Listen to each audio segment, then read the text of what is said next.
Kristo, basi ni jambo jema ukamwambia mwenzako mzee wako yuko live kwa dakika kadhaa.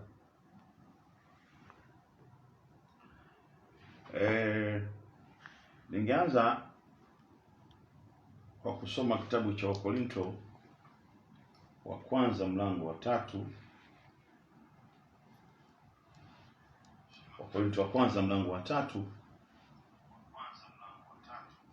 Biblia inasema, lakini ndugu zangu, mimi sikuweza kusema nanyi kama watu wenye tabia ya rohoni, bali kama watu wenye tabia ya mwilini, kama na watoto wachanga katika Kristo. Naliwanywesha maziwa, sikuwalisha chakula, kwa kuwa mlikuwa hamjakiweza, naam hata sasa hamkiwezi. Kwa maana hata sasa ninyi ni watu wa tabia ya mwilini. Maana ikiwa kwenu kuna usuda, kuna fitina, je, si watu wa tabia ya mwilini?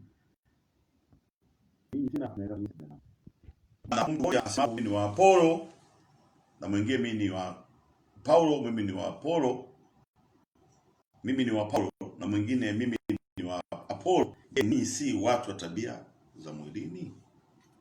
Ni si watu wa tabia za mwanadamu? Au kina Apolo ni kina nani? Paulo ni nani? Ni wahudumu ambao kwao mliamini, wa kila mtu kama Bwana alivyompa.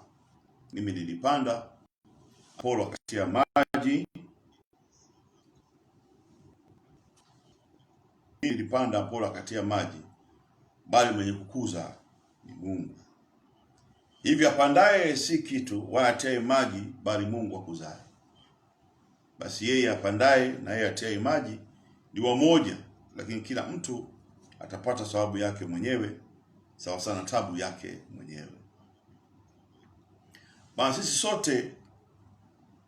Maana sisi tu wafanyakazi mmoja nanyi, pamoja na Mungu. Ninyi ni shamba la Bwana, ni jengo la Mungu, kwa kadiri ya neema ya Mungu iliyopewa. Mimi kama mkuu wa wajenzi mwenye hekima, naliweka msingi na mtu mwingine anajenga juu yake. Lakini kila mtu aangalie jinsi anavyojenga juu yake. Jina la Bwana libarikiwe. Nasema tena, kama uko online Instagram account ya Mzee Upako, unaweza kumwambia mtu mwingine Mzee Upako yuko live, ili tuweze kushirikiana haya mawili matatu. Na kama una swali unaweza kuuliza, na kuendelea kusema, niko tayari kusikiliza maswali. Sasa nianze kusema moja kwa moja bila kutafuna maneno. Duniani madhehebu ya Kikristo yako 3500. Sio makanisa, madhehebu. Kwa maana Catholic, Lutheran, Baptist, Anglican, Methodist, Presbyterian, sijui, yako 3500. Na kila kanisa linajitegemea kwa maana ya usajili, kwa maana ya uendeshaji, kwa maana ya kile ambacho wanakiamini.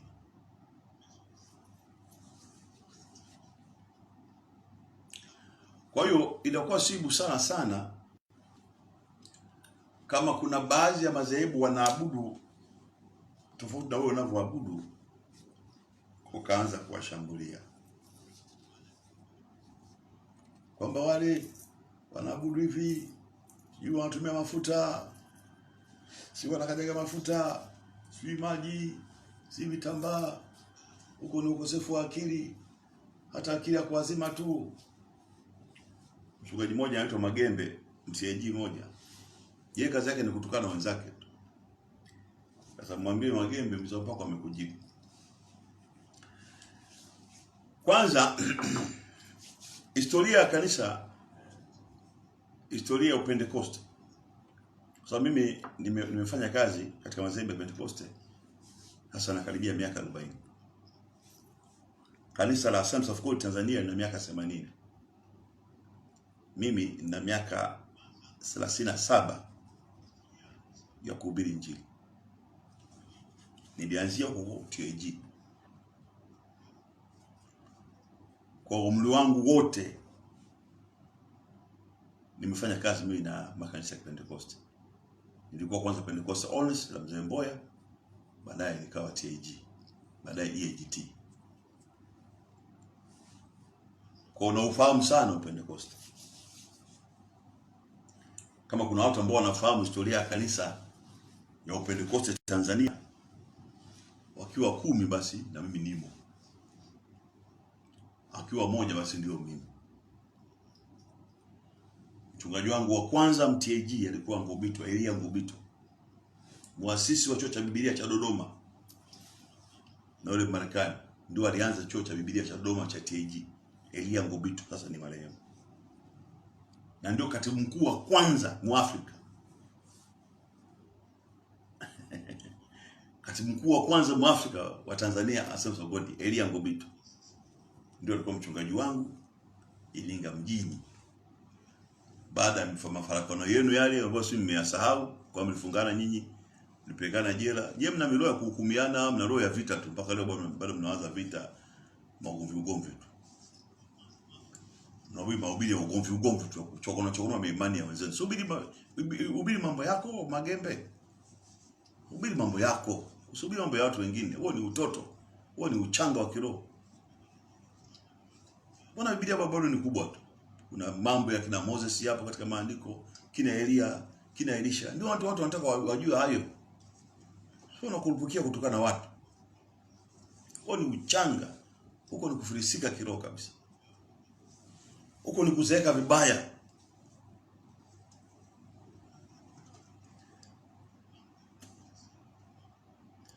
Waliingia Igale. Pentecost uliingilia Igale kule kwetu.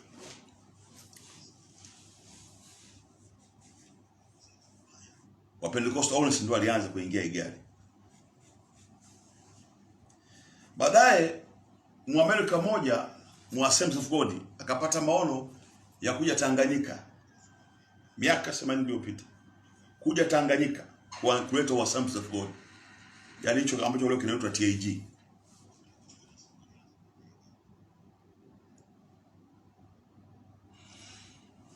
Assemblies of God ya Amerika walikuwa bado hawana maono ya kwenda Afrika. Walikuwa wanataka wampeleke missionary wao huyo India. Na huyu bwana anasikia mzigo kwenda Afrika, Tanganyika. Hapo ndipo uasi ulianza ndani ya Assemblies of God. Uasi ulianzia pale. Uasi ulianza na Moses Klora na Lazaro. Uasi ulianzia hapo. Kama roho ya uasi ndio ilianzia hapo. Katoka kule yule Marekani akakataa kauli ya viongozi wake ya kwenda India, akaamua kwenda Tanganyika. Lakini Tanganyika Assemblies of God haipo, ikabidi aende Tanganyika kama Pentecost Holiness. Maana kuna Wamarekani wenzake wa Pentecost Holiness, lakini Wamarekani wako Igale Mbeya, unaingilia mbali Mbalizi. Kwa kama wateji wa sasa wale ni waasi. Sasa roho ya uasi ndio ilianzia hapo. Na ndio inaitafuna TAG mpaka leo. Roho ya kuhukumu imani za watu. Ni miroho imetoka huko. Mama andiko anasema misingi ikiharibika, mwenye haki afanye nini?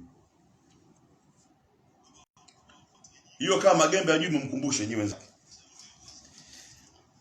Kule Igale baadaye wa TAG Marekani wa Assemblies of God kutoka Amerika wakapata maono ya kuja Tanganyika kuanza kazi. Wakakumbuka wana mwenzao alishatanguliaga alipokewa na Holiness. Yule bwana akaasi Holiness kule Igale, akapokewa Marekani wenzake, wakaanza kanisa Itende Mbeya la Tanzania Assemblies of God. Kwa hiyo Assemblies of God hawakuka vizuri Holiness. Walitoka kumbe walikuja kama kondoo, kumbe ni mbwa mwitu. wakajibanza ndani ya Onesi, wapata penyo, wakatoka kwa namna kwa njia mbaya kabisa kwanza dini yao pale Kenya, wale wa Marekani missionary. Na hata wengine kwa nini mjui, hata waskofu Lazaro mjui, Lazaro waskofu alipata. Waskofu Lazaro alipata kwenye mikono yetu. Alikuta waskofu wa Nyakyusa, Kiwila Lazaro. Alikuwa mkalimani wa Marekani. Askofu wa TAG wa kwanza Mnyakyusa yule alikuwa ajui. Rudi kwenye answer za kanisa lenu, mtajua hivi. Alikuwa ajui kitu, inabidi atafsiriwe na Lazaro. Lazaro anaongea na wale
sabini na tano, 72 wa Assemblies of God ni watoto wa Moses Kulola.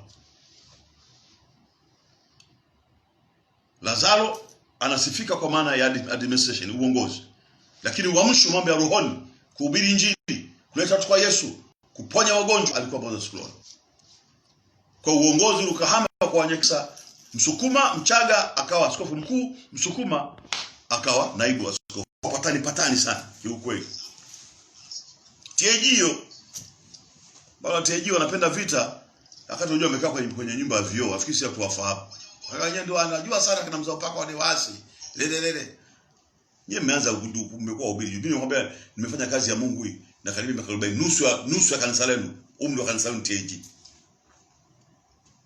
Tunaenda pamoja. Sio bwana?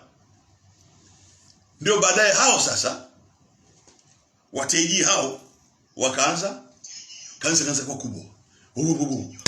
Moses Kulola anavuta watu kuja kwa Yesu. Mzee Moses Kulola. Kanisa likaanza kushamiri.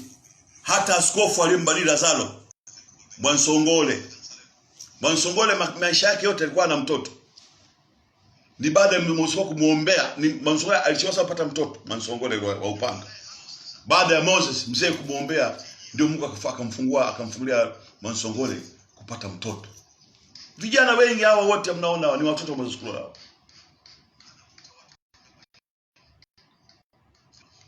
Sasa ndio likaendelea hivyo. Ile law ya TAG kutoka kule gari kuasi Onesi ikaendelea kuwatafuna. Hawa haukaa pamoja, waliharibu sana utulivu wa nchi. Vita vya Lazaro na Moses Kulola, kuna watu wengi walikufa, wengine walifungwa jela. Vilikuwa vita vibaya kabisa. Usiwaone hivi hawa Assemblies of God hawa, wanasema Bwana asifiwe, hawa ni wanyama. Walikuwa wanapigana kama hawajaokoka. Sasa baadaye sababu ya pasuka kugawanyika kati ya Assemblies of God ilikuwa kesi hasa ilikuwa Temeke kwa Masaru. Kwa sababu katika katiba ya Assemblies of God inataja uhamisho wa wachungaji. Sasa Lazaro, Moses Kulola na mchungaji Masaru wote ni marehemu, walikuwa wote ni Wasukuma. Tetesi inaonekana Kulola alikuwa anapewa makaribisho makubwa sana pale Temeke kuliko Lazaro ambaye ni mkuu. Naibu askofu anapokewa kwa heshima kubwa. Na makanisa yote unaona TAG, yani hata sasa hivi kama la Ilala lilianzia pale Temeke, ni tawi la Temeke. Kwa mzee marehemu Ntekigwa pale tawi la Temeke. Ntekigwa pale alianza kanisa mwaka 75. Yani ya zamani. Acha sasa ni Kwa hiyo halmashauri kuu ya TAG chini ya uongozi wa Lazaro wakaamua kutoa uhamisho kwamba Lazaro huyu Masalu ahamishwe. Masalu akakataa kuhama Temeke. Ndio mgogoro ulifumikia pale. Kwa walikaa uongozi kuitenga Temeke. Moses Swaa ana mkutano kwa Temeke. Moses Swaa akaenda kuhubiri Temeke iliyotengwa na Lazaro. Ikabidi uongozi umwite Moses Swaa, kwa nini umekwenda kuhubiri Temeke iliyowatenga? Kwa nini wewe kutenga? Sasa Wasukuma wale na Wachaga, unafahamu makabila yale. Huwa wapakani sana Wachaga na Wasukuma. Moses anajua huyu mchungaji na akaenda Kiberebere ndamtaji huko Kinondoni pale. Alikuwa Arusha au Moshi. Yuko Kinondoni kwa TAG Moshi. Alikuwa amefumaniwa na mke wa mtu Arusha. Lady Energy alikimbia uchi wa nyama na chupi mkononi. So alikuwa ni Mchaga na askofu Mchaga mwenzake. Yule askofu mkuu Mchaga yule mwenzake Lazaro akafunika uovu ule. Yule bwana baada ya kumtenga akamhamisha toka Arusha akamleta Kinondoni. Kinondoni alikuwa mtu anaitwa nadhani marehemu sasa Muhina akatolewa Kinondoni akapelekwa Dodoma. Kwa Moses Swaa kwenye kikao cha kamati kuu akamwambia wenzake, kuna wazinzi hapa, akimtaja huyo Kinondoni, hamjawatenga. Mimi nanitenga sababu kuhubiri Injili, kuhubiri nidhamu. Ndio Moses akasema heri kumtii Mungu kuliko wanadamu. Akanukuu kitabu cha Matendo ya Mitume. Heri kumtii Mungu kuliko wanadamu. Siwezi kuwaacha kuyanena niliyoyaona na kuyasikia. Moses akaenda Temeke akahubiri Injili. Ndio vita kubwa ikaanza pale. Kubwa kabisa ilikwenda miaka 90. Serikali kuamua hii kanisa kuligawa kwamba basi hao wengine waitwe EAGT au baki na TAG yao.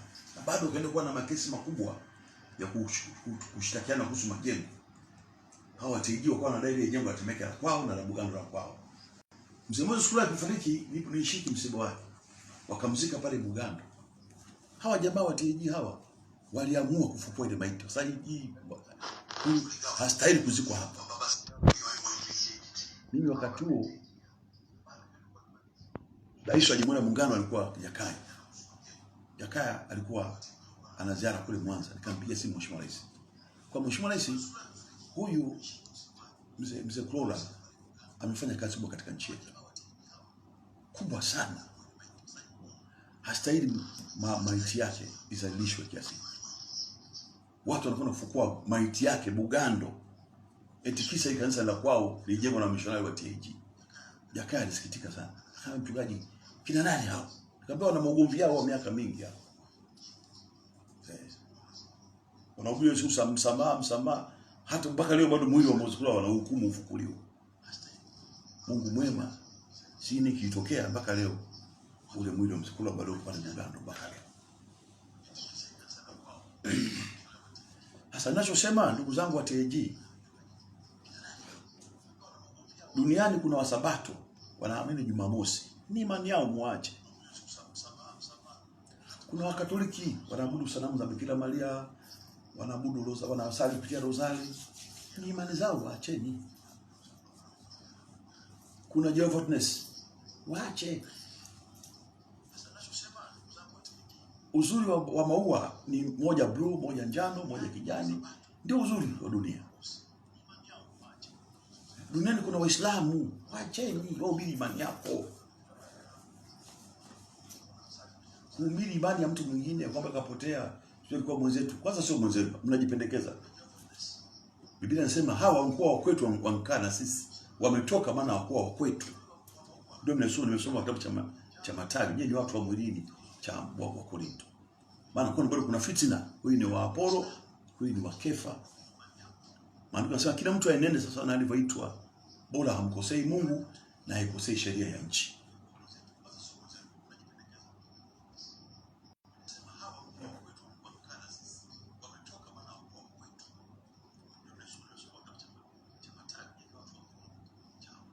Hapa ningetaka tuone pamoja.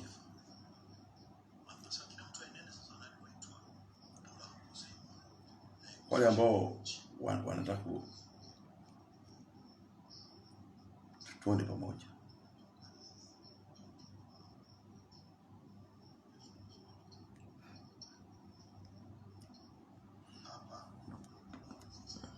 Mada yangu inasema vitu halisi na imani. Maana imani ni kuona Kristo onekana. Vitu halisi. Katika imani kama vile msalaba, mikate, chemikola, picha za Musa, filamu za Yesu, mafuta ya upako, rozari, maji, mvinyo, kuoshana miguu, Pasaka, chakula cha Bwana, kufukiza uvumba. Hivyo vyote hutumiwa katika ibada za Wakristo katika hali ya kutafakari. Imani yenyewe haionekani kwa macho wala kwa akili haishikiki,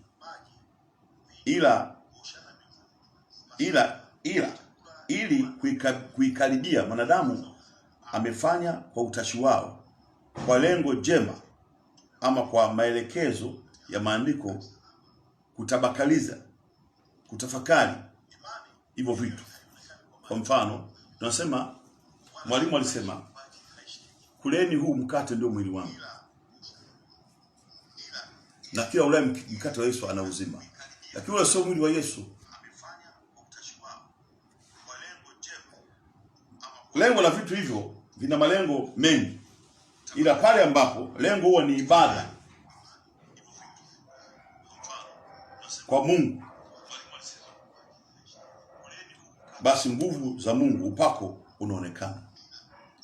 Vitu vyote hivyo, rozari, mvinyo, meza ya Bwana, kutawaza miguu na kadhalika na kadhalika, vinavyotendwa kama ibada, nguvu za Mungu, yani upako, kupitia vitu hivyo Mungu anaonekana. Ndio maana hata Yesu mwenyewe kuna watu waliowapaka matope machoni. Hata Musa mwenyewe alipiga maji kwa fimbo ikawa njia. Vitu ambavyo tayari ugeuka kuwa chukizo, ila vinavyotumika kama kuviabudu sasa. Naabudu mafuta ya upako, mnaabudu meza ya Bwana, mnaabudu si kutawazana miguu, mnaabudu si rozari, mnaabudu si vitu mbalimbali visaidizi vya imani, mnaviabudu.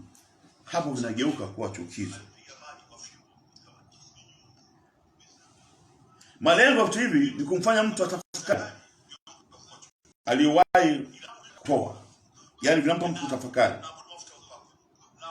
Kwa mfano, mtu akishika rozari inampa kutafakari nguvu ya msalaba.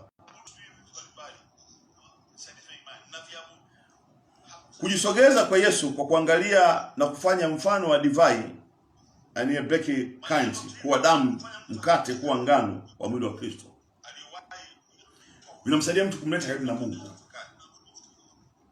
Vitu hivyo vinaongeza nguvu ya imani. Kwa kumbuka na kuona picha vinaita nguvu. Katika imani vitu huweza kuuishwa nguvu ya Mungu. Mfano, nguo ziliuisha nguvu za Mungu, nguo za mitume. Vivuli viliponya watu. Mafuta kadhalika. Wagonjwa wapate mtume. Sasa nashangaa kuna Mpentekoste unakataa matumizi ya mafuta ya mzeituni, si Mpentekoste wapi? Hapo hata mifupa ya watu wa Mungu, mifupa yenyewe kama mifupa ya Elisha ilifufua wafu, mifupa. Tatizo vitu hivyo pale vinavyoabudiwa, kuabudu ndio tatizo. Sio kutumia, kuabudu. Matumizi ya vitu katika maandiko ni jambo halali. Chumvi ilitumiwa kuponya mapooza kule nchi iliyopoza wakati wa Elisha. Mbaya kuvitumia. Mbaya kuwa fundisho. Lakini makasa mengine, meza ya Bwana ni fundisho. Kuleni huu ni mkate, ni mwili wa Kristo. Ukiwa ni mkate wa ngano tu imelimwa pale Makete. Inawezekana kabisa. Kama ambayo inawezekana kumwekea mtu mikono hivi akapokea nguvu za Mungu, inawezekana kabisa. Mtu akanyaga mafuta kwa imani akapona. Na wakati mwingine watu kama yeye kina Magembe, usizungumze tu habari ya watu kanyaga mafuta. Pia zungumza kinachotokea, acha unafiki. Uwe mkweli mbele ya Mungu, tena wewe ni mtu mzima. maisha yako ni mafupi, kwa sababu umri wako bado umeshakuwa mtu mzima. Tumia ukongo wako kumtumikia Mungu, kusema kinachotokea kwamba kule kwa Mamposa kule matasa wamezaa bado wakanyaga mafuta. Kwa Mamposa kule wajawazito wakoma wametakaswa bado wakanyaga mafuta. Ongea kinachotokea. Wanaokwenda kule kwenda kukanyaga mafuta sio bumbumbu. Wanaona matokeo. Yaani matokeo ndio yanavuta watu. Zile ishara, ile miujiza ndio inavuta watu. Maandiko yanasema kanisa la kwanza Yerusalemu wakati wa mitume liliongezeka kufikia idadi ya watu 5000 baada ya muujiza wa hekaluni, kiwete kutembea. Hakuna asiyejua kwamba Yesu aliitikisa Yerusalemu kwa ishara ya miujiza. Kitendo cha Lazaro kufufuka kihatalisha uwepo wa dini ya Wayahudi. Mafarisayo kuona huyu mtu kama tuwezi kumdhibiti, watu wanakwenda kwake. Na kinachookea kinachowauma hawa kina magembe ni kuona Mamposa kwa watu wanafurika. Ndio kinawakea ile roho ya Mafarisayo ya kupinga dini, ya kupinga Roho Mtakatifu. Hiyo ndio inawatafuna wahubiri kama hao. Kwamba kwa nini watu wanajaa kule Kawa? Kwa nini watu wanajaa kwa mzee upako Riverside? Mimi nagawa maji ya upako yale. Zungumza kinachotokea baada ya kutumia maji ya upako. Wale watu ni wasomi, ni watu wazima, wana akili zao, wanaona matokeo. Kwa baada ya kuchukua mfuta upako mzee upako Anton Msekero, Chief Montembe, miguu ilikuwa imesinyaa ikatembea. Unaposema mtu unambatiza, ubatizo ni kuzamisha. Maana mtu amekufa na Bwana, anakufa na Yesu pale, Yesu afanya kabila upita. Si imani tu ile na kubatiza ishara. Sasa cha msingi maandiko yanasema kila mtu aenende sawa sawa na alivyoitwa. Msukumiane. Anayekula chakula anakula kwa Bwana. Asiyekula anakula kwa Bwana. Nyinyi mnajua Biblia. Anayeabudu Jumamosi anaabudu kwa Bwana. Wanayotumia mafuta wanatumia kwa wanaoamini Mungu. Wasiotumia wanamwamini Mungu. Msukumiane. Wala waabudu mafuta wanatangaza Yesu. Mafuta ya upako ni kama tu meza ya Bwana. Mafuta ya upako ni kama tu ubatizo wa maji mengi. Mafuta ya upako ni kama fimbo ya Musa. Mafuta ya upako ni kama tu ile alipakwa kipofu macho mabatope akaona. Mafuta ya upako sasa Yesu anasema una madeni sawa, nenda kachukua shekeli kule baharini, samaki wa kwanza na shekeli. Mafuta ya upako ni kama fimbo ya Elia. Anasikia mtoto yule amezidiwa, amekufa. Elisha anampa fimbo msaidizi wake. Chukua fimbo hii kaweke juu ya mgonjwa atapona. Ni visaidizi vya imani mpendwa. Hubiri Injili. Mtumikie Mungu, yuaja na Mungu. Na kila mmoja atajibu. Wala magembe hautaulizwa magembe kwamba eti wewe kina Mamposa kina mzee upako ulikuwa unafahamu wewe ya kina mzee upako ya kina Mamposa wewe hakuhusu. Hawa sio TAG wenzako. Usijifikirie hao ni wenzetu tulikuwa zako lini. Ndio mimi naitwa Msekero Anton wa kanisa la Gospel Bible Center. Mimi sio TAG hata kidogo. Wala mimi sio msabato. Mimi ni Pentecoste sio dini. Pentecoste ni imani sio dini. Ilianzia Azusa Marekani kama imani sio dini. Kwanza Pentecoste nyinyi mliuasi kule Igale, mliacha Pentecoste Igale kule mkaenda Itende kule wateji. Mmesahau. Nyinyi mnaanza vita vya mawe hapa mmekaa nyumba za vioo. Ubilini ya kwenu. Waacheni vijana mtumikie Mungu kwa wakati wao. Kila kazi Paulo anasema kila kazi itapimwa siku ile. Atakayepanda majani atateketea. Yuaja na Mungu mwana wa Adamu, atamhukumu kila mmoja sasa na matunda yake yalivyo. Kila mmoja atahukumiwa sasa na kazi yake ilivyo. Mwalimu alisema yaacheni yote wakue hata siku ya mavuno. Magugu na ngano viacheni vitu vikue. Ulimwengu ni mkubwa huu. Dunia ni kubwa sana. Dar es Salaam hapa kuna watu milioni 6. Hakuna kanisa hata moja linaweza likachukua watu 20,000. Dar es Salaam nzima hakuna kanisa mpaka leo. Kwamba kuna kanisa mahali watu wanakaa 20,000 haijatokea mpaka leo. Kuna watu milioni 6 tumeshindwa kuwafikia. Nani bora huyu ambaye hata Yesu alimwambia mtu, alimwambia akauze vyote ulivyonavyo. Akasema bana nini akasema wewe hauko mbali na ufalme wa Mungu. Kwa nini muhangaike nao ambao wanahubiri Yesu? Hawa hawako bwana ufalme wa Mungu. Bado Dar es Salaam ni kubwa, ina maelfu ya watu, milioni 6 wako Dar es Salaam. Hata robo, hata Dar es Salaam mzima walokole wote tukikusanyika hatuzidi 3,000. Ukisoma kanisa yenu yote ya walokole wote, TAG, AGT, Pentecoste, takataka zote 3,000 hamfiki. Mkiwa wengi 500 katika watu milioni 6. Afu mnakaa huko mnakulana. Paulo alisema msilane na kumalizana. Angalieni, msilane na kumalizana. Kila mmoja nenda sawa na alivyoita. Ubiri, injili imejaa tele. Ubiri mwalimu alifufuka. Ubiri yuaje na Mungu mwana wa Adamu. Baada ya kuhubiri kina mposa wake na mzee upako. Paulo anaonya hapo kwa nyinyi watu wa tabia ya mwilini. Hii fitina inatoka wapi? Kama sio watu wa mwilini. Mimi nimeona kwa mafuta upako watu wanapona. Utaniambiaje? Nimeona kwa maji ya upako watu wanafunguliwa. Utaniambia nini?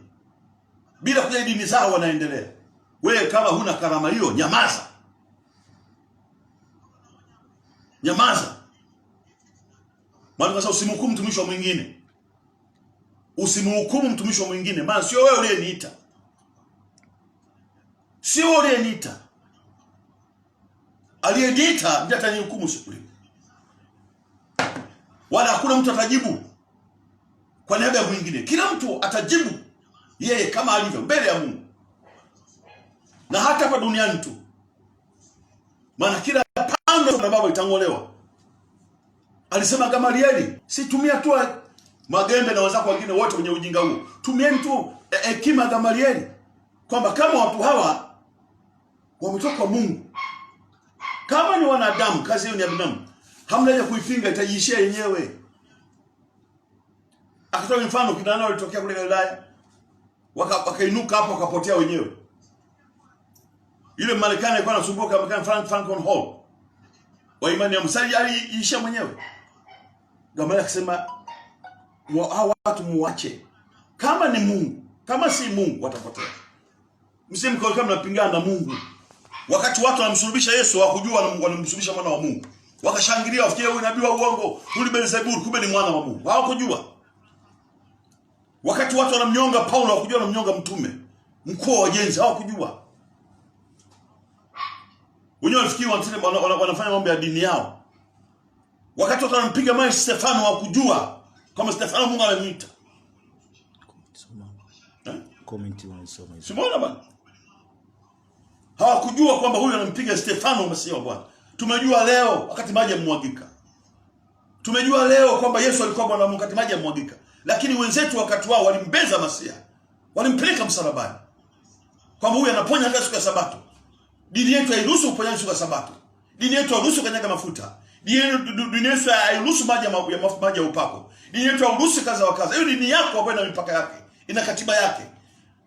Mungu hafungu na katiba ya dini yako. Hafungu na fundisho ya dini yako. Mungu haitegemea. Mungu hana mipaka. Ndio maana alimtokea Musa kwenye kijiti kichaka. Mungu pala kutokea. Hana mipaka Mungu wa mbinguni. Hafungu kwenye kuta 4 za TAG au AGT au Pentecoste. Kwa Mungu anaishia kwenye mawazo ya maskofu wa TAG na Pentecoste au nisi. Maka Mungu hayuko hivyo, nyewe mnajua Biblia. Mnajua kanisa, mnajua nguvu ya kanisa. Kwa milino ile wao sisi wakaiwa wengine. Kwa wakati wao waliitwa ni waasi. Tumeanza kujua wale walikuwa ni watu wa Mungu leo, lakini miaka yao waliuawa, walichinjwa, walisingiziwa, walibezwa.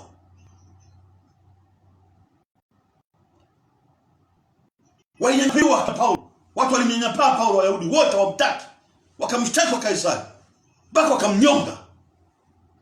Akaisha kusema mwendo nimeubaliza, imani nimeilinda. Rudini kwenye hekima ya Gamalieli. Waacheni hawa. Kama ni Mungu, haleluya. Kama si Mungu, wapotee mali, wale moyo wa huru. Maana yuaje mwaminifu na moyo.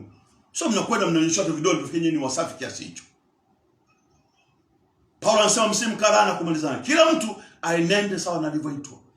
Na mtu yoyote akihubiri injili kinyume na hii alaaniwe. Paulo alisema hivi. Full stop. Afu watu kule wote hao ni wabena wenzi, ni wabena wote.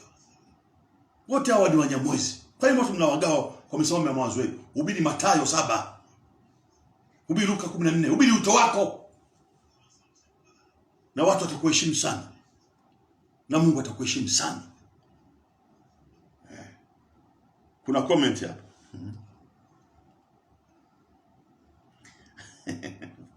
Wewe sasa mchungaji nani kamuuzi tena? Asijachukia, anasema tu. Unajua watu hawajui historia ya kanisa. Wanafikiri mimi nimefanya kazi ya miaka 40 naijua dini sana. Upentekoste na ujua watu hawajui. Fikiri nimezuka jana. Mimi nimeanzia kuhubiri injili Iringa kwa mzee Mboya zamani mwaka 82. Kwa mimi nimeanza kuhubiri leo. Kwa Mboya 82 Iringa. Sina Iringa kauliza pale kwa mzee Mboya. Bahati mke wake pia ni mzee. Nimeingia pale kijana mdogo, nikatoka pale wakanituma kwenda Maranga. Kanisa Maranga nilimwachia Geoffrey ile kipofu akitokea chuo cha Dodoma. Sasa wewe. Kwa hiyo tunasema kuweka mambo sawa, watu wahubiri injili. Waache kuingilia imani. Waache sabato sana. Waache kusali zale zao. Sio naamini Mungu. Mungu kwa sababu msihukumiane, wote wanafanya kwa Bwana. Anayekanya mafuta anakanya kwa Bwana. Anayepaka mafuta kichwani kwa Bwana. Anayekuchukua maji ya upako wote kwa Bwana. Kwa vitu hawaviabudu, tumeshasoma hapa. Mbali kuviabudu. Matumizi ya vitu katika Biblia yamo mara nyingi tu. Maliza. Gadi mpungu. Amina baba, ni kweli kabisa. Live za kwako. Nakubali sana mchungaji, Mungu akubariki. Asante sana Geoffrey Sarasi. Huyu anaitwa Gadi mpungu, anatoka kutoka Marekani. Huyu ndiye mzamuni sana mzee wako wa channel live usijui. Hayo ni hivyo. Mungu awabariki. Huyu sana kama mzee hakuna ruhusa. Na wakisha kweli Biblia. Kwa hiyo katika jina la Yesu Kristo aliye hai. Nadhani ni waage, niwatakie usiku mwema.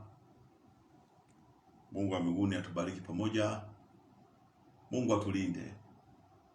Na jana Jumapili tuligawa maji ya upako na mafuta ya upako. Tumesema wazi ni mwaka wa bahati. Watu wote ambao nimeombea mtakuwa watu wenye bahati sana. Watu maandiko yanasema kama mniamini mimi mniamini zile kazi. Kama muamini mafuta ya upako, maji ya upako, basi yale matokeo myaamini. Kama kuna watu ambao hawajawahi kuzaa miaka, wana watoto wananyonyesha baada ya maji ya upako na mafuta ya upako. Kama maposa ni kumtia moyo. Mwache. Kama watu wanakula makeke ya upako wanapona, wewe angalia kinachoendelea kule, matokeo yake. Mshukuru Mungu kwa hicho. Wewe mwenyewe ukiombea watu hapa waponaje? Unaweka mikono na miguu watu wote wapone. Sasa naona tu wivu. Acheni wivu, wivu ni shetani. Wivu ni tunda ni tabia mtu wa mwilini. Watu ambao wamejaa wivu, fitina, usuda. Acheni mambo hayo. Biblia ni injili. Kwa hiyo ni mwaka wa bahati huu. Acha wiki mtabahatika sana hapo Mungu. Sana amini. Utakuwa na nyota ya bahati hiyo. Na Mungu atatania maisha yako. Utajiri wote wa Misri mtaubeba. Maandiko yanasema Musa Farao akasema ondokeni, wasema hatuwezi kuondoka peke yetu. Tutaondoka na utajiri wa nchi. Tutaondoka na dhahabu zetu. Tutaondoka na kuku zetu. Maana hekima maskini haisikilizwi. Mkifanya kazi za halali mtakuwa matajiri. Ndio dua, ndio sala yangu. Baba zetu wote wa imani kina Ibrahim hawakufungamanishwa na maskini. Walimiliki ng'ombe, ngamia, dhahabu na fedha. Wakati wote umaskini hata ukiupaka wanja upendezi. Hata ukipiga lipstick ya upendezi. Umaskini, magonjwa, dhambi ni nafsi ya shetani. Mwalimu alikuja duniani, Kristo Yesu, kwa mambo matatu: atuokoe na dhambi, na umaskini, na magonjwa. Haya matatu yalimleta Yesu duniani. Maana kama una dhambi, hata ukilala mavumbini, parapanda ikilia, utamlaki Bwana Mungu. Hata nilikuwa mimi mzee upako na upako mwingi sana, kama sina hata kwa Instagram usiniona. Unaniona sababu nimenunua bando hapa. Nimeweka bando, mbona niona? Unahitaji hela hata kwa ajili ya kazi ya Mungu. Nahitaji hela kusomesha watoto wetu. Tutapata wapi tukilima? Kwa juhudi na maarifa. Tunapoishia sisi pale, Mungu weka baraka yake. Asa nitabariki mashamba yenu. Nitabariki kazi za mikono yenu. Mtakuwa vichwa, mtakuwa mkia. Maana fedha na dhahabu ni ya kwangu. Nitawapa fedha hii kwa ajili ya kazi yangu. Na maji yale ya upako nimeombea kabisa. Jumapili ijayo nitagawa tena maji mengine ya upako na mafuta ya upako. Maana utakuwa mtu mwenye bahati sana. Inafika tu ofisini ukutana waziri. Inafika tu ofisini ukutana mkurugenzi. Alikuwa ndio kabia kutoka. Kidogo mtu kidogo anigonge na gari. Una bahati wewe. Gari ingekugonga hii. Una bahati. Una bahati wewe mama, watu wako wote wamesoma. Una bahati sana wewe. Wenzako wote waliobaki kwa shule bado nimeungua wamekufa. Una bahati. Mshike sana Mungu wako. Utakuwa wewe mtu mwenye bahati katika jina la Yesu. Mtu mwenye bahati katika jina la Yesu. Oliver mwenye bahati. Miriam mwenye bahati. Adivera mwenye bahati. John mwenye bahati. Fenehans mwenye bahati. Anton mwenye bahati. Geoffrey mwenye bahati. Juma mwenye bahati. Hasani mwenye bahati. Mohamed mwenye bahati. Yusufu mwenye bahati. Omari mwenye bahati. Kwa dua, sala na maombi. Mwalimu alisema mtaka mikono juu ya wagonjwa. Ndio huyu Magema anasema kuna usanga mikono si miguu na nguvu za Mungu. Wewe usije mama sasa akutukana cha kitos. Sasa kuna usanga mkono, Mungu anasema moto wanaitoa mgonjwa, ukaja mgonjwa anapata afya. Kuna uhusiano kati ya nguvu za Mungu na mkono wako kuponya wagonjwa. Usipatu sababu unasema sio Mungu amekuitia hicho. Simamia wito wako na Mungu atakubariki. Na Mungu atakubariki sana. Acheni kabisa kutokana na dini za watu. Acheni kabisa kuingilia imani za watu. Acheni kabisa. Hata kusema ashauriki, ashoko ndio ulimuita. Hawashauriki hawa, muende umuita. Alafu utamshauri, wewe na kanisa watu 600. Mtu wao anambia mzee pako, askofu mmoja hapo mwenzangu mjinga mmoja hapa. Wewe shida mzee pako usauriki Mwantembe, ushauriki Mwantembe. Yeye ana kanisa mpaka leo, wakiwa wengi wakijaa 120. Nikamwambia hivi, mimi na wewe anahitaji ushauri. Wewe kazi imedumaa hapa. Utaishauri nini? Mmoja akatoka huko Konga, mchwaji mmoja anaitwa Manani si. Sema Mwantembe, watu hawakuelewi kabisa. Hawakuelewi kabisa watu. Wachungaji hasa hawakuelewi. Sasa huyu ambaye anaelewa na watu wangapi? Ni kama 70 hivi. Sasa nani hawamuelewi? Mimi na maelfu ya watu hapa. Mimi na hawamuelewi. Yeye ndio watu hawamuelewi yeye. Ila yeye anielewi kwa sababu ya roho yake ni chafu la wivu. Anaelewa ni chafu la wivu na usuli na fitina huyu. Huyu amekuwa kola huyu. Yuda Iskariote huyu. Msaliti wa Injili huyu. Dema huyu. Kina Dema watanielewa. Lakini wateule wanaojua kuongea na Mungu wao watajua nimebeba chapa ya Masia kuipeleka Injili mbele kabla sijaitwa hapa duniani. Na ndio maana nimetangaza operation kabisa mwaka mzima. Mwaka wa bahati kwa mamlaka niliyopewa. Na ukiamini na mimi ndivyo itakapokuwa katika jina la Yesu. Mchungaji nikamuuliza tena. Kamuuliza. Pita kweli. Gani Mungu kutoka Marekani barikiwe basi baba mchungaji. Barikiwe sana. Nadhani nimemaliza. Ziko kwa chini. Ziko nyingi tu. Mko wengi. Sisi tunakuelewa sana King Kong. Na sisi ni matunda ya kazi yako. Haya wanagadi. Sawa Chief Mwantembe. Haya mbarikiwe. Amina huyu Patrick, barikiwe bwana Patrick. Boy Amina na ubarikiwe bwana. Amina Amina ubarikiwe sana. Gadi Mpungu unapokea baba, pokea bwana. Ndio siku na mimi nitakuja Marekani huko. Hii ni uhubiri Injili, hamna shida. Wakati Mungu ukifika tutakuja. Na kufuatilia sana baba. Mbarikiwe. Wamwache mtume wa Mposa. Waisha mwache swingine wacha umbe. Wacha mtume. Na mimi naungana wewe mmoja wacha kwenye kazi ya Mungu. Kwanza hata watu jana ana watu wa kawaida tu, hata kanisa hana Mposa watu. Anakuja kwenye majengo pale tutaongea peka sisi. Hana hata kanisa, hana chochote. Kijana na mashingo. Ujinga tu. Ujinga kabisa. Unajua shida moja sisi Wanyakyusa, mimi ndio nitakuwa Mnyakyusa kwanza wenzetu Wasukuma hao.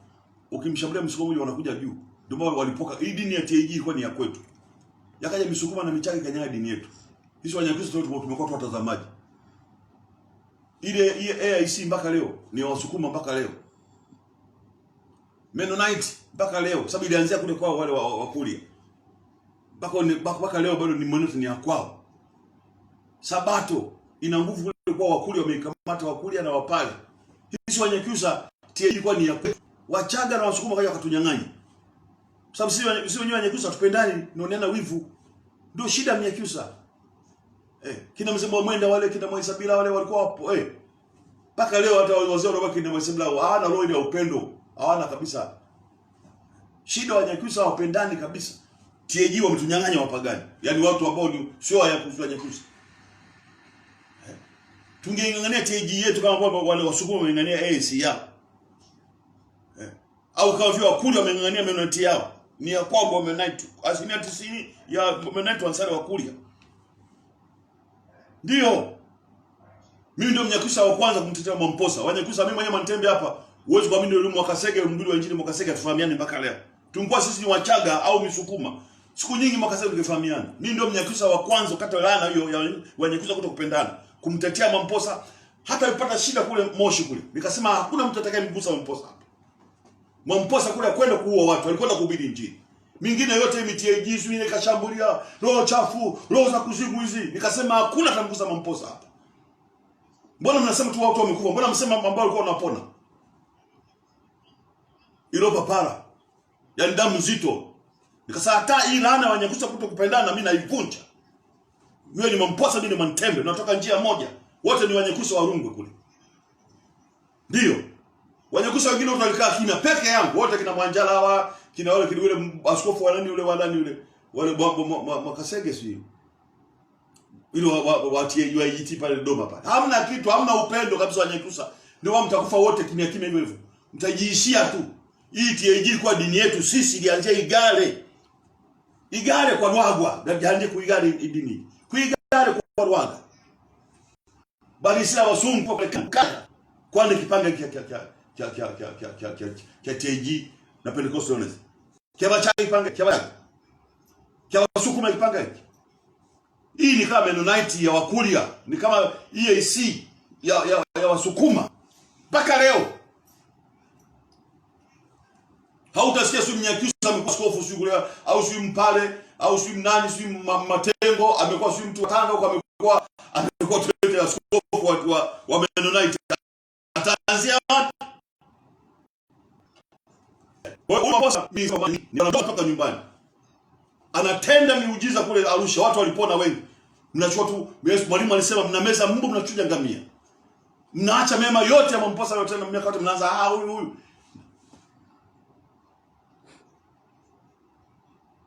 Na Wanyakyusa wote mlikaa kimya. Sasa mimi Mwantembe hiyo laana ya Wanyakyusa kuana kutafunana ni mimi. Uaskofu tuliwapa Wachaga kibela hizi tu. Sasa mtu ajui Kinyakyusa, ajui Kiingereza, uaskofu akachukua Lazaro. Kirahisi tu huyo Lazaro na uaskofu wetu wakaenda huko na mzozo wake, wakaanza kugombana wenyewe Wasukuma na Wachaga. Katika jina la Yesu.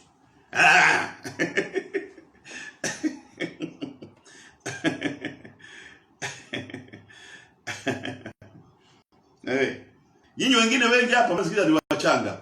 Na mjui historia hii, mimi nasema mambo ya zamani sana. Nyinyi mnarudi ujuzi mitume na manabii. Ni mambo ya juzi hapa. Mimi naongea mambo ya zamani. Kitu kama hicho. Kwa hiyo Mungu awalinde sana. Wewe mbona wewe anasema, mbona mkali? Ukali ni tabia ya Mungu. Nafikiri Mungu wakati watu wamegeuza ile hekalu pale kuwa shamba la wanyang'anyi, mwalimu aliwaacha. Aliwaambia nyumba yangu itaandikwa nyumba ya sala, sio pango la wanyang'anyi. Wakati Kora anaongea upumbavu, wanatoka jangwani wa Yahudi. Kora anasema turudi Misri tukamtumikia Farao. Safari kwenda Kanaani haiwezekani tena. Musa anambia utakufa leo wewe. Na utakufa kifo ambacho cha kawaida. Umetia ukwazo mbele za Bwana. Maana tunasema karipia, kemea, onya ili watu wazima katika imani. Kila jambo na wakati wake. Kuna wakati wa kunyamaza na wakati wa kusema. Sasa shida wange mnatoa comment hapo, Biblia mnasomewaga. Wewe mwenyewe Biblia hujai kusoma. Ungesoma Biblia usingeuliza swali kwamba unakuwa mkali. Shida watu wa Biblia mnasomewa. Nimesema juzi mambo ya kusoma Biblia acha. Mimi Biblia niliacha kusomewa mwaka 81. Baada ya pale Mungu akaniambia Biblia anza kusoma mwenyewe. Kusomewa sio mbaya, lakini chukua hatua nyingine. Jiongeze, anza Biblia kusoma mwenyewe. Hujui kama neno ukali katika Mungu limeandikwa, karipia, kemea, onya ili watu wazima katika imani. Mtu mzushi mkemee. Anasema Paulo katika Tito. Mtu akiwa mzushi mkemee. Tembele watu wote. Muonye mara 3. Akikataa, mkatae. Ndio Biblia. Sasa mara nyingi nyinyi watu wengine wengi Biblia mnasomewaga kila siku, Jumapili pita ulisomewa, ukiwa sasa ulisomewa, unakuwa kama usomewa Biblia uje kusoma na siku moja. Unasoma siku baada ya kusiku kwenye Christmas tena unasomewa na mwingine. Ujui ni kweli imeandikwa si kweli. Sasa wewe kama Biblia ujue nyama za kimya, sio maoni yako hapa. Haya. Au ndio Sadio huyu. Anacheka tena. Ndio sasa Biblia anasema ambaye mwenye amecheka. Amina amesana kweli baba. Ni kweli. Nani? Kamuzi mzee upako. Ndiko huko. Chief Montembe nchi pone. Sema Chief Nasema? Ndiko chini ndo ziko kwa huko za zamani.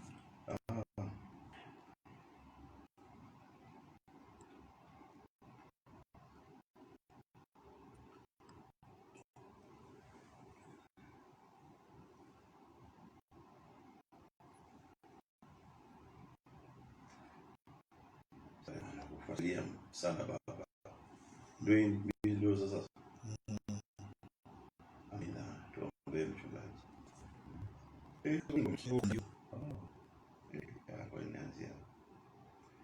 Tupe neno baba. Waambie ukweli mzee wako Bwana, injili kwako iko kwenye damu. Nyorosha baba. Amina. Tupe neno baba. Sawa. Nasema comment ndio kwenye ujumbe. Napenda sana Mamposa, sipendi watu wanamkosoa. Sawa barikiwe. Isa kweli Chief Montembe kidogo najua baba. Mzee upako fire tumbe ngadi ndio hivyo. Sema Mamposa apasuke matumbo au kabisa. Kweli Wanyakyusa wapendana kweli. Wabaya kweli si Wanyakyusa. Kuna wapatani, kina Mwasumbi atupatani. Yaani Wanyakyusa ushakabao mimi na kina Mwanja watusalimiana vizuri. Yaani unafiki tu. Unafiki Wanyakyusa, unafiki tu banafiki fijo. Tu Wanyakyusa. Tukabandu. Tukagoroka. Tuka stress. Tunyone ndumbu Wanyakyusa. Fio mwenye vipanga hivi. Bikwaga bangi. Sile baki. Wanakuja vijana kama kina Katunzi wachanga wanatokana watu wazima. Unashangaa tu. Mtu hata kazamu kwa 73 sui ameanza huduma juzi tu hapa. Amekuwa 96 alifanya mbabe anataka naye kuwa kiongozi TAGT. Unashangaa. Jamani. Kwa sababu ya ujinga wa Wanyakyusa. Wajinga sana hao. Na mimi nasema kama chief, uni manafiana. Mimi ni chief Masando. Chief Montembe.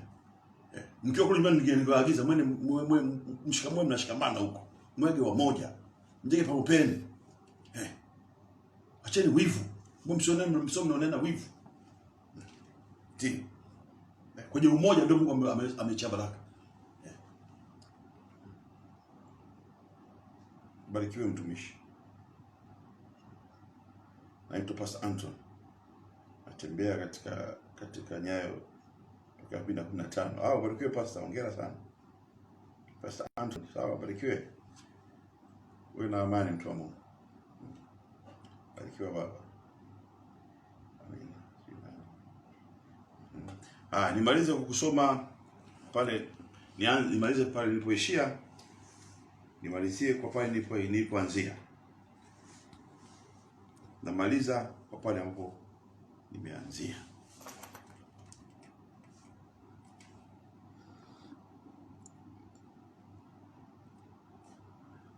Au nimalize hapa, nitoe tu na saa zangu kwako. Tafadhali. Ikawa baada ya kufa kwake Musa, Bwana akamwambia Joshua mwana wa Nuni, mtumishi wa Musa, akasema, Musa mtumishi wangu amekufa.